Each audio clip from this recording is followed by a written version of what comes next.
I paid $310 to find out my wife was cheating. This should be a crazy story. The man at the tow yard read me the address where they picked up my wife's car. It was an apartment complex. My wife was supposed to be downtown at a 2-day work conference. So, right away, the math wasn't adding up. Let me back up a little. That day, she called me around lunch, all worked up, talking fast. Her car got towed. She couldn't leave the conference. And could I please go get it before the yard closed at 6? Because after that, the fees double and they charge storage for the night. She read me the address of the tow yard off her phone and said she loved me twice before she hung up. I didn't think anything of it at the time. I'm 51. We have been married 8 years. Second marriage for both of us. No kids between us. Second marriage? He didn't learn his lesson the first time? I bought my house 9 years before I ever met her. A brick ranch on a corner lot. I'm putting that out there now because it matters later. One more thing for context. Her younger sister lives in our guest room. She moved in a year and 2 months ago, between apartments and between jobs. And I'll be honest, the new apartment and the new job never showed up. She pays nothing and she eats what I buy. I never made us think about it because family is family, and my wife swore it was temporary. Yeah, sometimes they can turn permanent. Every other Wednesday, the two of them do a girls' night. Uh-oh, Houston, we have a problem. Dinner somewhere, sometimes a movie, home before midnight. So anyway, I left work early and drove out to the tow yard. It's a gravel lot behind a fence out on the outskirts of town, with a little window you talk through like a gas station at night. The fee was $310, cash or card. While the guy was running my card, he read the sheet out loud to himself, kind of mumbling, parked in a fire lane, etc. Then he said the name of an apartment complex I had never heard of in my life, on the north end, on the other side of the river from her office and the hotel, both. Her conference started at 8 downtown. What was her car doing in a fire lane on the north end at 7:15 in the morning? After talking to the guy, I asked him for a copy of the release sheet, and he shrugged and handed me the yellow copy. I folded it up, put it in my jacket, drove her car home, and hung her key on the hook by the door. I had a friend of mine drive my car back, and I took him home. She got home at 9 that night with the hotel lanyard still around her neck. At dinner, she told me all about her day. The buffet chicken was cold. The afternoon speaker was 40 minutes late. A lady from her office got a parking ticket and complained about it the whole elevator ride down. Then she said downtown parking is a racket, and next time she would just pay for the hotel garage. Now remember, I've got a sheet in my jacket that says fire lane, apartment complex, north end, 7:15 in the morning. All I said was, probably so. I didn't confront her. Probably a wise choice. I wanted to, believe me. But all I really had was a piece of paper and a bad feeling.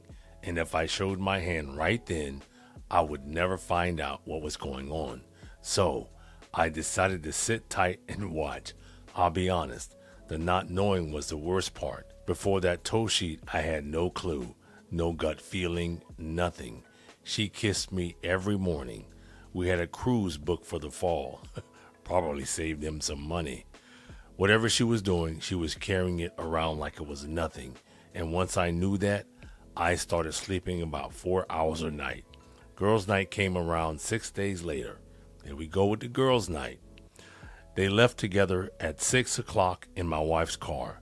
My wife driving, both of them waving at me through the windshield like everything was normal.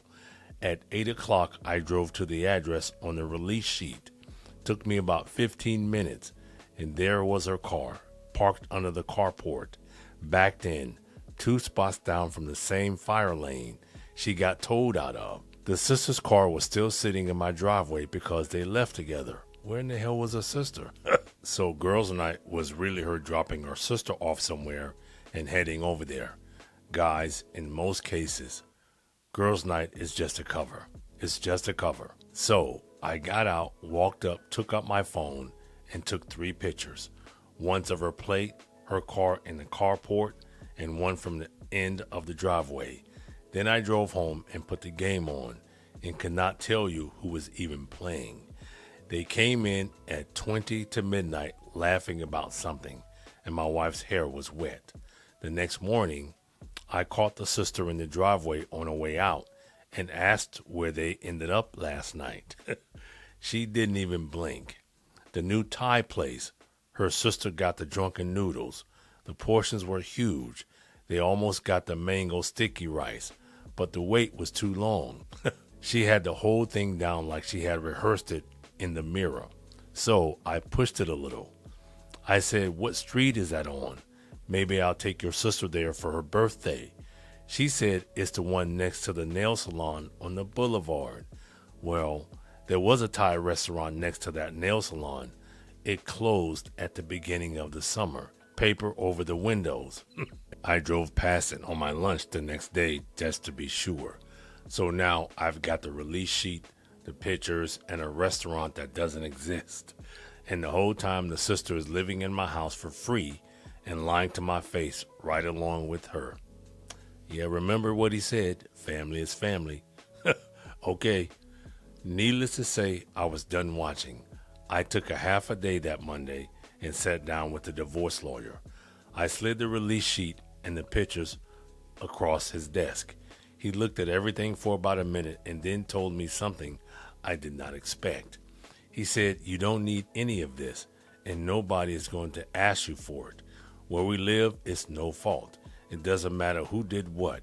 What matters is whose name is on what." Guys, I don't mean to be mean, but pay attention to the state you live in if you're contemplating marriage. Then he asked whose name was on the house. Mine and only mine. Bought 9 years before I ever met her. Never refinanced, never put her name on the title or the mortgage. He sat back in his chair and told me the house was mine before the marriage and it stays mine after, period. What we built during the marriage gets split. The joint savings, the furniture, whatever we each put into the retirement those 8 years. And with our incomes being about even and the marriage being 8 years, he told me not to expect to pay alimony and not to bother asking for it either. My lawyer said worst case, she could chase a piece of what the mortgage paid down those 8 years, and he didn't think it was worth anybody's time. Fine by me. Then I told him about the sister in my guest room. He smiled at that one. He said she's not a tenant. She's a guest. No lease, no rent, no rights to speak of. She gets a written notice in 30 days, and he would draft a letter himself while we were sitting there. It cost me nothing extra. It was already worth the trip. That Friday, I cooked. Chicken thighs on a grill, corn, the good rolls. Makes me hungry reading it. Both of them at my table, my wife in a good mood because it was almost the weekend. After the plates were cleared, I set 2 envelopes on the table, one in front of my wife and one in front of her sister. My wife opened hers and read for maybe 10 seconds, and her whole face changed. The sister opened hers, and I watched her close because I wanted to see it. She didn't ask what it was. She didn't ask one single question. She just looked straight at my wife. Guilty. That right there told me everything about how much the sister knew. My wife started with, "It's not what you think." Then she stopped, pointed across the table at her own sister, and asked her, "What did you tell him?" Nobody told me anything. I took the release sheet out of my pocket, unfolded it, and set it down next to her plate. She stared at that yellow paper. Then it all came out in bits and pieces. She said the conference was real. It was only the mornings. I let that one go. Her hair had been wet at 20 to midnight. She said it had only been going on since spring, and it was already ending, and it was a mistake, and we can go to counseling. And did I really want to throw away 8 years over one stupid mistake? Guys, remember what I said in the beginning. This was both their second marriages. Look up the statistics on second marriages because they are just as bad as the first. They usually don't end well either. I told her those were copies. The real ones would come through the lawyer's office, and I went to bed. She slept in the guest room that night. Her sister took the couch, and I noticed the two of them didn't say one word to each other. So I guess something blew up between them too. Her mother called me twice that weekend and left one voicemail saying there are two sides to everything.